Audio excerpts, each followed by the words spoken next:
A dona Laí falou para a gente da esperança, o que ela acredita, né? O que de fato o coração da mãe dela sente. E a senhora, hoje aqui como mãe, a senhora acreditou no que deram para a senhora como a resposta lá atrás, sem nenhum documento oficial? O que seu coração diz? Eu não sei nem o que dizer, porque a gente não pegou nenhum documento de hospital. Só dizer, seu filho faleceu e seu filho foi enterrado. Só essas palavras basta para nós? Não. Em 2003, eu comecei, 2011, começamos, que eu me ajuntei com a Laí, a gente começou a descobrir alguma coisa, que nós descobrimos o certidão de óbito, que foi aí o único documento que a gente teve, porque a gente foi atrás. E daí em diante a gente se juntou, nós duas, e começamos a correr atrás, né? Para ver o que a gente ia conseguir. Mas até hoje a gente não tinha conseguido nada ainda. A gente já tinha ido atrás de outros órgãos, mas a gente não conseguiu. Agora, hoje, nós estamos tendo uma resposta, né, de 2013 para cá. Porque até antes de 2013 era tudo mudo e tudo cego. E você, Rita, o que seu coração diz a respeito do seu irmão, José Roque? Eu acredito que ele esteja vivo, né? E assim, a minha esperança maior é que esteja alguém que conhece ou ele mesmo esteja assistindo, fique sabendo disso e que por ele ter nascido, né, foi fazer aquela cirurgia diferente, ele se identifique e procure a gente, porque a gente está de braços abertos. E assim, nossa, a esperança é muita.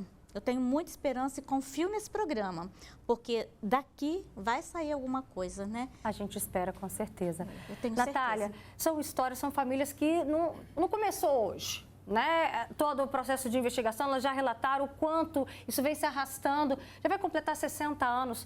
E a gente se pergunta, tá, e a polícia nesse trabalho todo? Essas famílias estão sem respostas concretas. Durante a investigação, a gente foi descobrindo falhas no processo da polícia também de investigar, né? O que nós fizemos aqui, o que nós trouxemos de novo, como, por exemplo, a entrevista com o Dr. Carlos que a gente fez.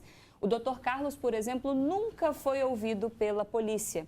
O Milton foi, nem o Milton, na verdade, ele passou mal, disse ter passado mal na época da intimação. A esposa dele fala com a polícia. Depois a polícia não volta na casa do Milton para tentar escutá-lo, que foi o declarante de óbito de tantos óbitos. Então ali a gente já vê uma falha, né? E fala, por que não ouviram o Milton? Por que não voltaram na casa dele no dia seguinte ou algum tempo depois? O Dr. Carlos assina as mortes de muitas crianças, porque é um médico legista, o papel dele é assinar aqueles laudos. Por que a polícia nunca parou para ouvir o Dr. Carlos? Parece, a gente sente, Roberta, que parece que havia uma falta de interesse ali. É como se, você está desaparecido, se não está, você está morto, se não está, como se não importasse. A dor dessas famílias parece não ter importado, né, a polícia. E aí veio, agora na reta final, enquanto a gente estava montando todo o material, que a gente descobre que tudo isso já foi registrado, para lembrar para o pessoal de casa, essas mães, essas famílias, elas já registraram na Polícia Civil desde 2003 os casos como boletins de crianças desaparecidas, na Delegacia de Pessoas Desaparecidas. Mas nenhum inquérito foi instaurado. Então, tudo que a gente tem, os documentos que a gente recebeu, que a gente estudou para ir analisando para a reportagem, a gente achou até que era um inquérito. A gente falou, então vamos estudar o inquérito e saber o que tem até agora. Mas não virou um inquérito, não foi o suficiente para abrir o inquérito, não passou de investigação preliminar. Como que, com todos os elementos que essas pessoas trazem, com todos os elementos que a gente descobre, que até então nem a polícia sabia, como que sequer um inquérito não é instaurado? Com tantas histórias, né, com tantos pontos em comum também. Agora, existiu uma peça-chave, você falou dele aí, o Milton, que ele era o declarante de óbito, né? Teve um ano aí que centenas de crianças morreram e só o Milton foi o declarante de óbito de pelo menos cerca de 300 crianças, Exatamente. né? E detalhe, ele era motorista do hospital, mas também não estava registrado como funcionário do hospital? Exatamente. A gente procurou pelo Milton, a polícia já havia avisado que havia uma desconfiança de que o Milton havia morrido e nós conseguimos confirmar essa informação. O Milton, ele faleceu em 2006, então a gente não consegue falar com ele por esse motivo do falecimento dele. O que a gente tem de relato dele é o que a esposa dele disse em depoimento à polícia lá atrás, no início dos anos 2000, em que ela falou, olha, ele falou que estava passando mal. No dia que a polícia chega até a casa dele e fala, ó, precisamos conversar com você, ele passa mal. Então, é a esposa quem fala no lugar dele. Ela disse, ele era funcionário nessa época do hospital infantil, morava de favor em um cômodo nos fundos do hospital e ele dizia para a esposa que o papel dele era ser motorista de ambulância e levar os corpos de crianças que morriam no hospital para serem enterradas no cemitério. Mas isso não faz sentido. A gente perguntou ao hospital depois, esse era o protocolo quando uma criança morre dentro de um hospital, mesmo que na década de 60, mesmo que não houvesse uma câmara frigorífica para os corpinhos ficarem, né? Era o hospital quem enterrava essas crianças, então... O hospital fala que não, realmente nunca foi o protocolo, é a família quem tem que enterrar. Então, se tinha um contato de todas as famílias, mesmo que não houvesse celular, como hoje e tal, tinha um endereço, tinha um prontuário onde achar essas pessoas. Como que o próprio hospital enterra, e aí enterra como indigente, né? E o Milton falou, e foi perguntado à esposa dele em depoimento, ele falou para você que viu o que tinha dentro dos sacos, porque ele disse que levava sacos lacrados para um cemitério. Ele falou para você o que tinha dentro dos sacos e ele fala... Para a esposa dele, ele disse que nunca abriu esses sacos. Ele recebia os sacos e a ordem dele era levar aquilo sob ameaça de demissão.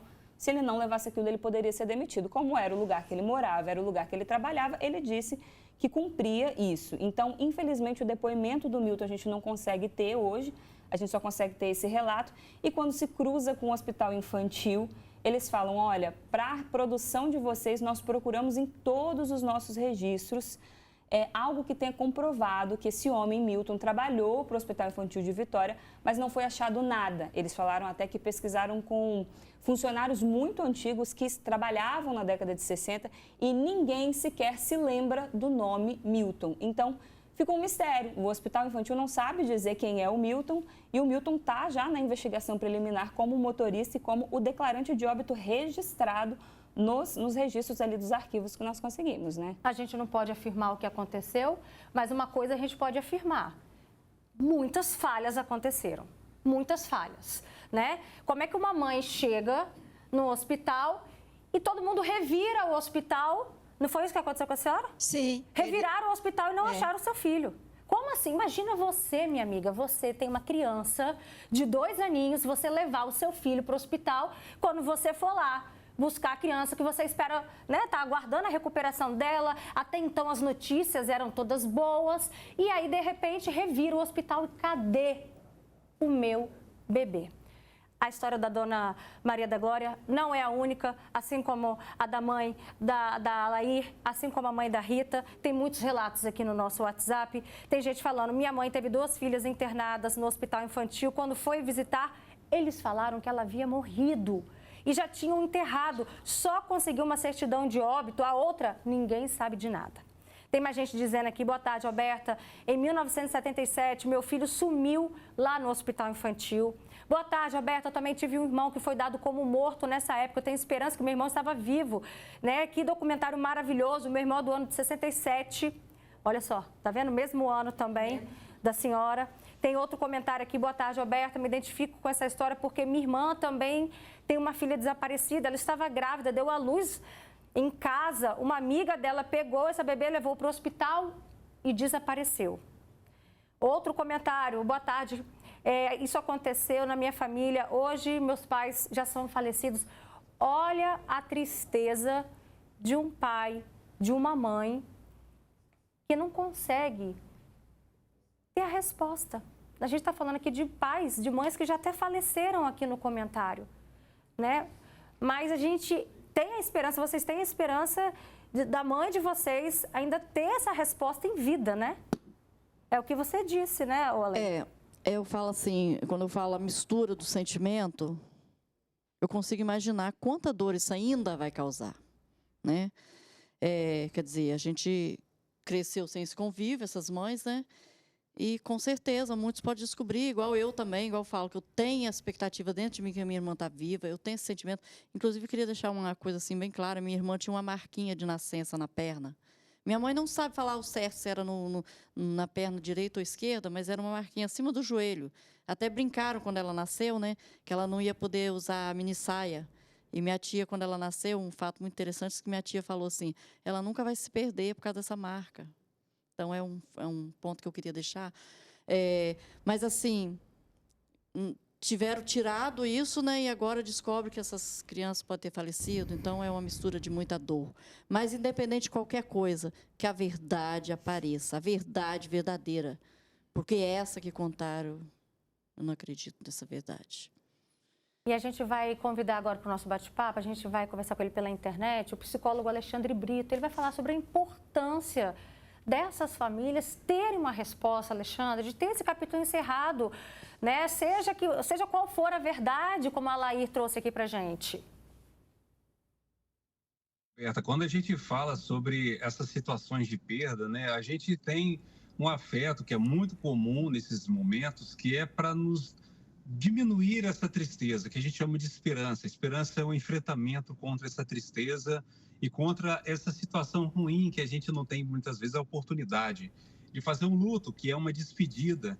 E além de fazer um luto, também que seja um luto cheio de dignidade, respeito, que seja um luto que de alguma forma consiga ser respeitoso, que você consiga ter o seu processo respeitado. Então, a gente percebe a importância de encontrar a verdade, ela é sempre importante, eu sempre trago que não é a verdade que é traumática, é a mentira, o segredo, é a ocultação, tudo isso que de fato é traumático, na verdade, tudo isso que traz, na verdade, um grande problema que pode causar marcas duradouras, porque diante da verdade, você vai saber lidar com ela, você se haver com ela, você vai, de alguma forma, fazer com que ela seja parte da sua história. Agora, quando fica um vazio, quando fica uma lacuna, quando fica um grande problema como esse, em que você não sabe o que acontece, isso nos atormenta, uma verdadeira assombração. É importantíssimo, então, ter o compromisso com a verdade, pois a partir dela a gente consegue, de alguma forma, ter algo da dignidade, procurar saber o que fazer também e, de algum modo, respeitar esse luto para que ele possa acontecer também. E enquanto essa resposta não chega, Alexandre? A grande dificuldade é essa, né, Roberta? Porque a gente está falando, então, de um enfrentamento também a instituições, a processos institucionais, a um mecanismo, a uma máquina que faz com que pessoas sejam violadas, né? Então, quando essa verdade não aparece, a gente, de alguma forma, tenta construir essa verdade, tenta reinventar essa verdade, tenta lidar com algo que nós, de algum modo, temos alguma direção sobre o que acontece. Então, acredito que é uma luta coletiva, não é uma luta também individual, não é um fato isolado. E essa verdade ela é construída coletivamente com as famílias, com as esperanças, com os vínculos afetivos, né? Com essa rede que se constrói nesses casos. Então, quando a verdade ela não aparece, a gente tenta construí-la e, de alguma forma, procurar direções para que a gente consiga compreender o que se passa e fazer algo com isso. Então, é importantíssimo que esse movimento seja também coletivo, porque essa verdade não vai se dar no um por um, mas ela vai se dar, acredito eu, que muito mais coletivamente.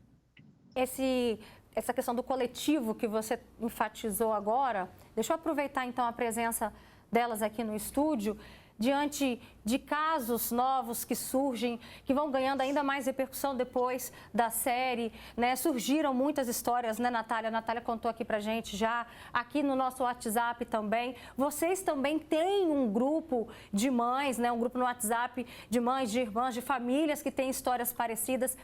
À medida que uma nova história vai surgindo, de que maneira isso ajuda vocês nessa força? Ver que a gente está certo, né? Que a gente está certo no nosso intuito de acreditar que houve essa falha grande, essa maldade, né? E aí, quer dizer, vai fortalecendo cada dia mais. Não foi só minha. Quando eu comecei assim buscar, eu sempre pensava, será que é só o caso da minha irmã? Aí que eu fui vendo, né? Vai aparecendo tantos outros fatos. Inclusive, pessoas próximas da gente, que eu não sabia que tinham os fatos acontecido, né? Que a gente ficou sabendo também. E o que eu queria fazer é um pedido muito importante. Se você é adotado, se você tem dúvidas sobre o seu, né? Não deixe de procurar. Não deixe de procurar a sua verdade. De repente, quantas lágrimas for chorado. Independente se a verdade vai doer, mas, sei lá, né, igual eu falei, muita gente fala assim, o que você quer com isso? Buscar sua irmã de volta? Não, gente, eu quero poder falar o que realmente aconteceu. Minha mãe sempre falou isso, eu nunca queria dar minha filha. E vou agradecer quem criou ela, creio que foi criada, muito bem criada, né, porque quem pegou no intuito não foi para judiar, né, foi para um intuito ali de amor, mas não sabe quantas lágrimas foi ocorrido de uma mãe lá. Eu falei, uma ferida que não fecha, não cicatriza nunca, que sangra constantemente. A dona Lida, minha mãezinha querida, com 83 anos, ainda sobe o morro para tirar o leitinho dela. E que um dia Deus vai abençoar, que ela vai poder ter essa paz no coração. Amém. Né? Que essas mães recebam a resposta do Estado, a resposta que elas tanto esperam. Já vai completar aí 60 anos. Natália, durante a entrevista a gente vê você aqui, olha, acariciando a Violeta, tá no forninho, tá agitada. E se a gente voltar um pouquinho no tempo, quando a série começou a ser produzida, começou a sair do papel, né? Você nem era mãe, você nem tinha a Antonieta e agora você está grávida da Violeta. Ter se tornado mãe nesse processo te ajudou a entender a dor delas? Te ajudou a traduzir isso com mais sensibilidade ainda? Completamente. Eu acho que qualquer pessoa que seja ser humano vai sentir a dor dessas mães e desses familiares, né? Não precisa ser mãe para sentir isso, é só ser humano. Mas é óbvio que a gente, sendo mãe, a gente tem uma outra perspectiva quando a gente imagina. Tem uma hora que a gente se coloca no lugar e fala, e se fosse comigo? E se fosse a minha Antonietinha, que eu tivesse levado ao hospital e, de repente, né, uma criança com 2 anos, como foi o caso do Vanderlei, é uma criança que já fala, a gente já tem um apego ali àquela criança, você tem lembranças daquela criança. Como que eu chego lá e não tenho minha filha? Eu acho que eu nunca mais seria a mesma, eu nunca mais seria a mesma mulher se eu estivesse passando pelo que, por exemplo, a Dona Maria da Glória passou. E no início da série, quando eu não era mãe, não foi só isso, o fato de não ser mãe, que mudou muito ao longo desses quase 4 anos. Meio que a investigação jornalística, a gente tem que se desligar um pouco do lado humano, isso requer isso da gente, é difícil, mas a gente precisa, para a gente poder ser o mais imparcial e justo possível. Né? Não é só comprar aquela dor e levar aquilo sem nenhum tipo de evidência. A gente precisou, então, investigar para a gente ter o fato necessário, o argumento necessário e falar, não, isso aqui realmente está errado. E nesse processo de quase 4 anos, aí eu tive a minha primeira filha, aí a gente foi investigando e a gente foi fazendo isso com a frieza necessária para a gente conseguir chegar até o resultado final da série. E aí agora na reta final, que foram esses últimos 30 dias, que foi quando a gente parou e reuniu tudo que a gente tinha para montar as reportagens, aí não tinha jeito. A cada edição era uma chuva de lágrimas. Porque aí agora eu penso, gente, e se fosse com a minha filha? Aí a gente tinha que ouvir o relato delas várias vezes para escolher a parte que a gente ia usar na reportagem. Tinha hora que eu tinha que sair, tinha que secar minhas lágrimas, porque aí eu já me coloquei no lugar delas. Aí toda aquela humanidade que eu tinha desligado nesses últimos 4 anos, ela veio. E quando a gente vê em casa, por exemplo, ontem eu estava assistindo em casa, aí termina uma reportagem, eu choro. Aí hoje aqui a gente assistiu juntas as reportagens, né? Acabou a última reportagem aqui, choramos todas nós aqui no estúdio, porque eu sou mãe e eu com certeza me coloquei no lugar delas. Não tem como, né? Quem está agora acompanhando a gente, certamente, como você bem disse, Natália, não precisa necessariamente ser pai ou mãe. Basta ser humano, basta ter amor ao próximo, respeitar ao próximo e sente essa dor. E a gente espera que com toda essa visibilidade, que com toda essa voz que a TV Vitória deu às histórias de vocês, a gente espera que as respostas cheguem. Sejam elas quais forem, mas que as respostas cheguem, para que vocês consigam viver a vida em paz. Né? Muito obrigada pela sua presença. Agradeço a sua mãe também pela participação dela também na série, né? Por estar aqui contando a história de vocês. Muito obrigada pela presença. Eu não tenho palavras para agradecer essa porta aberta. Porque através disso aqui, eu creio, né, que a voz da gente é uma voz que estava entalada, que a gente poder soltar. Eu sempre falava assim que eu queria subir no mais alto topo do mundo e gritar isso. E hoje eu estou me sentindo assim. botar essa voz para fora, gritar isso para o mundo. Bom, obrigada, viu, pela confiança no nosso jornalismo também. Parabéns, Natália, mais uma vez, pelo seu maravilhoso trabalho, com toda a sensibilidade, na assertividade das palavras, não só o seu trabalho, a Maíra Bandeira, produtora, Tiago Bruniera, nosso diretor também, que fez, né, cuidou de cada detalhe dessa série. Vocês estão de parabéns e a gente sabe o quanto isso é de extrema importância para o nosso jornalismo, para essas famílias, os nossos cinegrafistas também, né? O Bruno Alves, o Diego Samão e o Patrick Loureiro. Isso aí, Patrick Loureiro. E parabéns. O Thiago Rosa também na edição. Thiago Rosa Acho que na tem edição. uns 20 dias que ele não deve nem ir para casa. Ele almoça e janta aqui de tanto que ele trabalhou para conseguir esse material. Foi uma imersão realmente, uma dedicação gigante para fazer essa série, viu? Parabéns para vocês. E obrigada pela presença de vocês. Uma boa tarde. Eu que agradeço, tá? Parabéns a vocês e agradeço pela oportunidade que vocês, né? E existe um DNA, né, que a minha mãe já fez. Eu não sei exatamente o nome, a Lair deve saber melhor do que eu, que a pessoa que tem dúvidas pode fazer esse DNA que bate, né, Lair? Tá Eu não certo. sei o nome do DNA. Vamos fazer o seguinte, qualquer dúvida que você tenha a respeito desse assunto, pode mandar para a gente também aqui no nosso WhatsApp, tá certo? Obrigada, gente. Uma boa tarde, viu?